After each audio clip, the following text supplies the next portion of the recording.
Selamat siang, Mira ya? Mira. Iya, oh, Saskia. Saskia. Oh, kok kenapa ngambil nama pakai Mira?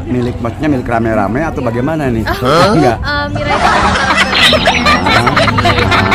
itu kita butuh bahagia walau sesaat. Oke. Kronologisnya bagaimana kok bisa mengambil peran itu?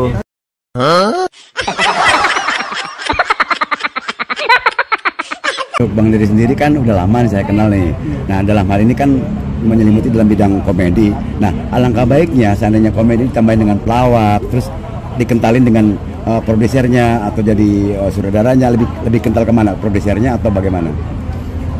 Kalau saya itu terus terang saya tuh konsentrasi ke penyutradaraan. Karena seorang sutradara itu kan menciptakan peristiwa, tugas itu menciptakan peristiwa. Jadi di dalam pekerjaan ini saya sangat hanya konsentrasi sebagai sutradara aja untuk mewujudkan apa ya, untuk mewujudkan perilaku skenario maunya seperti apa, itu saya bisa mewujudkan itu. Tapi untuk pendapatan lebih besar produser kalau nggak salah. Kenapa? Pendapatan dari hasil film biasanya. Iya, kan kita pasti punya target-target. Yeah. Kita punya target-target. Kalau kita masuk membuat film, kita nggak bisa idealis. Tujuan membuat film itu salah satunya adalah selain berkarya adalah bisnis. Kita nggak bisa bikin film hanya konsentrasi kepada karya, nggak bisa. Gitu. Jadi antara berkarya dan menghasilkan duit itu harus seimbang. Antara berkarya dan menghasilkan duit itu harus seimbang. Antara berkarya dan menghasilkan duit itu harus seimbang. Antara berkarya dan menghasilkan duit itu harus seimbang.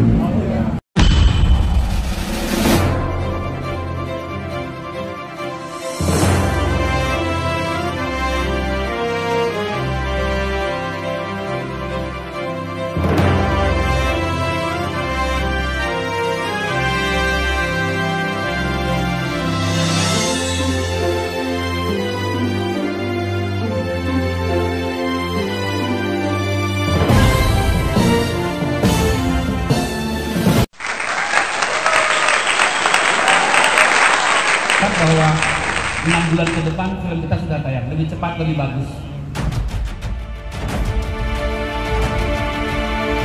Bakal tayang di bioskop film horor komedi yang sangat lucu dan unik. Jikita butuh bahagia walau sesaat, film terbaru ini disutradarai oleh seorang aktor, bintang film senior yaitu Dery Drajat. Tak lama lagi, industri film nasional Indonesia bakal diramaikan lagi film bergenre komedi horor. Film yang diproduksi oleh Golden Piranha Vision ini bakal memulai syuting di akhir September ini. Judulnya Kita Butuh Bahagia Walau Sesaat, ujar Dery Drajat sang sutradara.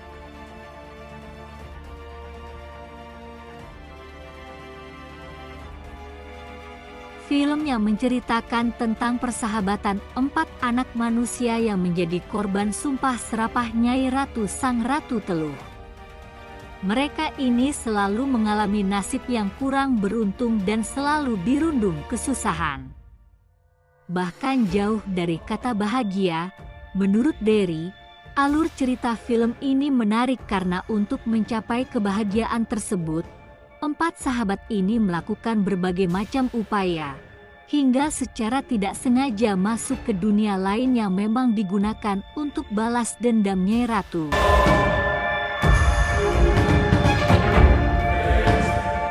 Kepada keturunan para manusia yang berbuat keji kepadanya, justru di dunia lain itu 4 sahabat ini merasakan kebahagiaan yang tidak pernah dirasakan sebelumnya, jelasnya Dery.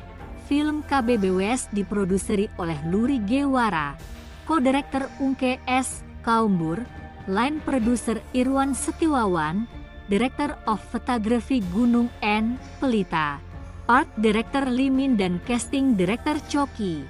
Dengan eksekutif produser Dripa, Dery berharap film yang dibintangi oleh Saskia Chadwick, Fajar Satbul, Mang Osa, Dava Ari,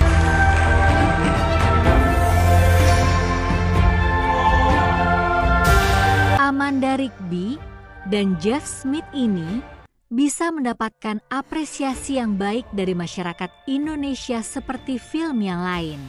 Cerita berawal dari persahabatan Mira, Abul, Maman, dan Acu. Mereka tidak mengira bahwa persahabatan mereka sudah diawali dari leluhur mereka bertahun-tahun lalu yang pernah membakar dan mengubur hidup-hidup seorang tukang santet, Nyai Ratu Teluh ke dalam sumur. Sebelum dikubur, Nyai Ratu sempat mengeluarkan sumpah serapah. Kini, sumpah serapah Nyai Ratu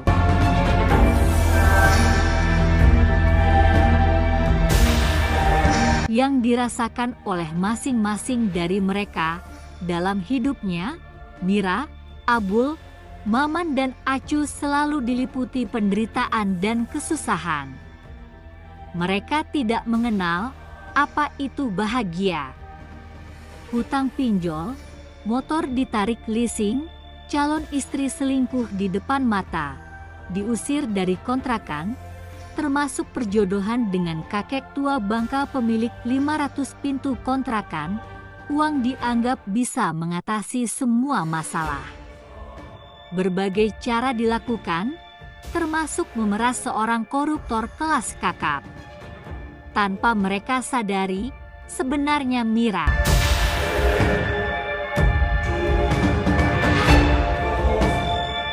Abul, Maman, dan Acu diikuti dan digiring oleh makhluk gaib ke alam lain. Di alam gaib ini mereka seolah menemukan bentuk rasa kebahagiaan. Tidak ada kesusahan seperti dirasakan sebelumnya. Padahal sebenarnya mereka sudah digiring untuk dijadikan korban acara ritual pada makhluk gaib. Akankah mereka akan betul-betul menjadi santapan ataukah mereka akan berhasil keluar dari alam gaib? Tunggu saja tanggal mainnya di setiap bioskop di Indonesia.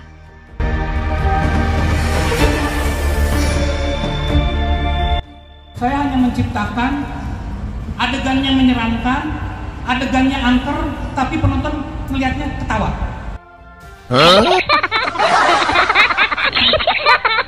Silakan pertanyaan selanjutnya. Assalamualaikum warahmatullahi wabarakatuh. Waalaikumsalam. Saya Pray dari newsviralkata.com. Semangat buat Bang Dery. Ya, semoga film tambah sukses ya. Kayak ini saya lihat gimmick-gimmick auranya kelihatan nyata gitu loh dibanding yang lain. Yang saya tanyakan buat produser apa produser nih? Nah, oke. Ini filmnya unik sekali nih. Kita butuh bahagia walaupun sesat atau sesaat nih ya. Oh sesaat ya, bukan sesat bukan ya? Nah, ini syutingnya itu kira-kira selesai dalam berapa minggu? Kenapa milih judul tersebut? Itu aja. Terima kasih. Assalamualaikum. Kita menggunakan 3A dalam judul ini. Ada sesaatnya, ada sesat, tapi juga yang ketiga itu menjadi keunikan. Sesaat. Selamat siang, Mira ya? Mira. Iya, Oh, Saskia. Saskia. Oh, kok kenapa ngambil nama pakai Mira milik maksudnya milik rame-rame atau bagaimana nih? Enggak. Mira itu judul Kita Butuh Bahagia Walau Sesaat. Oke. Kronologisnya bagaimana kok bisa mengambil peran itu? Dicari gitu, apa sih yang karakter ini punya, apa sih kehidupan karakter ini tuh kayak gimana, mungkin garis besar kehidupannya dan lain-lain, biar aku juga jadi gampang buat masuk ke karakter aku. Biasanya aku lebih Buat Mbak Saskia sama Mbak Najis, terkait film ini, kenapa rasanya terus bahagia atau bagaimana perasaannya gitu setelah mendapatkan peran utama di sini? Aduh, kalau aku sendiri sih seneng banget ya, karena ini pertama kalinya aku dapat komedi horor, dan dari kemarin-kemarin juga aku sebenarnya berdoa sih. Aku kayaknya ini adalah jawaban bentuk doa aku dari Allah, karena aku dipilih sama Om Dery buat main di judul ini. Karena aku ngeliatnya tuh komedi horor seru banget. Dia ngasih sesuatu yang berbeda, tapi juga ada sedikit menegangkannya. Dan aku penasaran banget gimana ya caranya aku bisa meranin nih karakter di sebuah film komedi horor. Itu menurut aku exciting banget. Jadi alhamdulillah aku seneng banget waktu pilih. Yang jelas mau sekecil apapun atau sebesar apapun pekerjaannya, selama itu halal harus kita syukurin. Patut banget kita kita syukurin, kita patut memberikan yang terbaik 100%, kita harus maksimal, kita harus profesional, apapun itu, sekecil apapun, sebesar itu, sebesar apapun itu, dan jelas kita harus semaksimal mungkin. Itu aja sih. Oh ya, untuk dunia acting berdua ini udah berapa lama? Apa otodidak, melalui kursus atau bagaimana? Untuk langkah kedepannya, pesan dan kesannya bagaimana buat penonton? Kalau aku sendiri sih baru mungkin dari senior dulu ya saja. Senior. Aku juga baru mulai 2016 ya, baru 8 tahun lah. Baru banget sih aku. Jadi ya selama ini juga belajarnya ya kebanyakan di lapangan aja sih. Banyak sharing sama pemain-pemain senior, sama sutradara, sama kru pun dalam profesinya masing-masing juga sharing. Jadi kita lebih lebih tahu aja sih ilmu lapangan itu seperti apa sih, kurang lebih gitu loh. Harapan untuk kedepannya coba berdua, harapan kedepannya bagaimana? Buat film atau buat Buat apa? film juga buat yang pemain Ya semoga kedepannya kita berdua dan semuanya diberi kesehatan, rezeki yang lancar, juga diberi Semua yang terbaik lah untuk masing-masing kita ya. Semua yang terbaik. Amin. Amin. Oke. Makasih banyak ya. Terima kasih semuanya. Dan kebanyakan tuh film genre horor sekarang tuh hampir sama gitu. Ya. Cerita-cerita tuh hampir mirip-mirip. Dan yang bisa membedakan untuk horor adalah kalau kita berani bikin film genre horor, komedi horor. Kenapa tidak banyak perusahaan-perusahaan film yang bikin komedi horor? Karena memang susah komedi horor itu. Susah di skripnya, kemudian ketika skenernya sudah ada, siapa yang kira-kira sutradara yang bisa mewujudkan yang namanya sebuah komedi horor.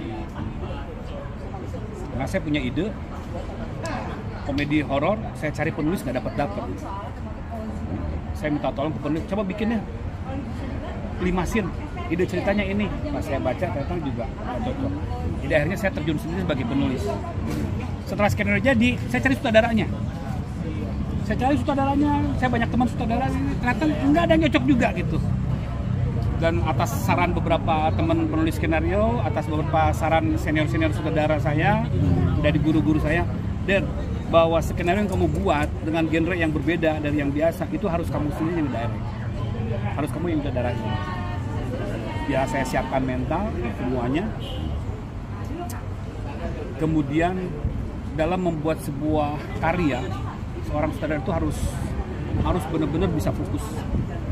Harus benar-benar dia bisa merdeka dalam membuat karya. Nah, salah satu caranya adalah ya saya harus harus leluasa. Makanya saya ya udah, berarti gue bikin perusahaan sendiri aja deh. Gitu kan. Akhirnya saya bikin perusahaan sendiri. Ya ini ada di topi saya ini nih. Golden Piranha Vision. Yaitu perjalanannya. Jadi saya mencoba menganalisa kalau kita bikin film sekarang, kira-kira 6 bulan, 8 bulan kemudian kira-kira yang masih diminati oleh penonton untuk datang ke bioskop nih jenis apa? Horor jenis apa? Komedi horor jenis apa? Ya itulah hasil pemikiran saya, hasil semua proses saya, jadilah inilah film Kita Butuh Bahagia Walaupun Susah. Challenge terbesarnya apa sih? Challenge terbesarnya untuk Challenge terbesarnya itu adalah kita harus mau nggak mau kita harus bikin film yang bagus. Mau nggak mau kita harus bikin film yang keren lah, kira-kira gitu, yang bahasanya gitu. Karena bisa jadi film kita itu nanti kan kita nggak tahu tayangnya kapan. Bisa jadi film kita itu tayang di saat di studio lain film-film yang box office misalkan. Nah kalau film kita nggak bagus, habis, bisa jadi sehari 2 hari kita udah diturunin filmnya. Jadi bagaimana kita bikin film lokal, tapi ketika kita bersaing dengan film luar yang hebat, yang keren, yang bagus, film kita masih bisa bersaing. Satu-satunya ya harus bikin film bagus, dan membuat film bagus itu nggak gampang. Kita butuh konsep, butuh strategi. Itulah yang saya lakukan untuk membuat film ini. Bahkan tadi disebutkan butuh biaya yang lebih besar. Itu bagaimana mungkin nanti dengan segala kemungkinannya ke depan? Iya, bikin film memang biayanya besar. Biaya besar. Jadi saya untuk sampai tahap ketika membuat film ini, pada akhirnya saya nggak bisa sendirian. Saya butuh orang lain untuk yang membantu saya juga di dalam hal biaya misalnya. Karena kita nggak bisa bikin film itu dimurah-murah. Aku pengen syuting di sini, wah nggak bisa, di sini biayanya mahal, pindah ke sini nggak bisa. Jadi saya karena itulah resiko saya sebagai penulis, resiko saya sebagai sutradara. Ketika saya milih tempat, milih ini kan harus bisa diwujudkan. Nah ketika menyangkut biaya kan repot kalau biayanya nggak ada. Makanya kita butuh ngajak teman supaya bisa terwujud. Dan bikin film itu memang apa ya? Saya tuh mengartikan bikin film itu apa ya? Mengerikan. Kita punya budget segini, tiba-tiba naik segini, wah udah tuh. Dan itu ya untuk menghasilkan sebuah karya yang bagus ya kita tidak boleh bermasalah dengan yang namanya budget. Kira-kira gitu. Kang, seberapa optimis film ini bakal bisa diterima masyarakat Indonesia? Ya, untuk bisa diterima oleh masyarakat kita butuh sebuah analisa. Jadi kita nggak bisa menurut saya berkarya membuat tentu asik sendiri. Belum tentu menurut saya bagus, belum tentu menurut orang lain bagus gitu kan.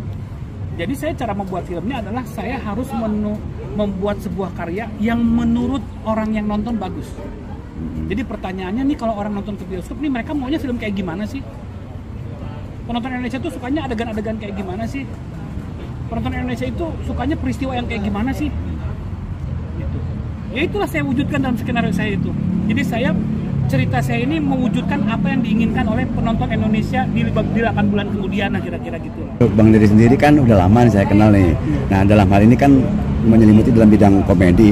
Nah alangkah baiknya seandainya komedi ditambahin dengan pelawak, terus dikentalin dengan produsernya atau jadi sutradaranya, lebih kental kemana? Produsernya atau bagaimana? Kalau saya itu terus terang saya tuh konsentrasi ke penyutradaraan. Karena seorang sutradara itu kan menciptakan peristiwa, tugas itu menciptakan peristiwa. Jadi di dalam pekerjaan ini saya sangat hanya konsentrasi sebagai sutradara aja.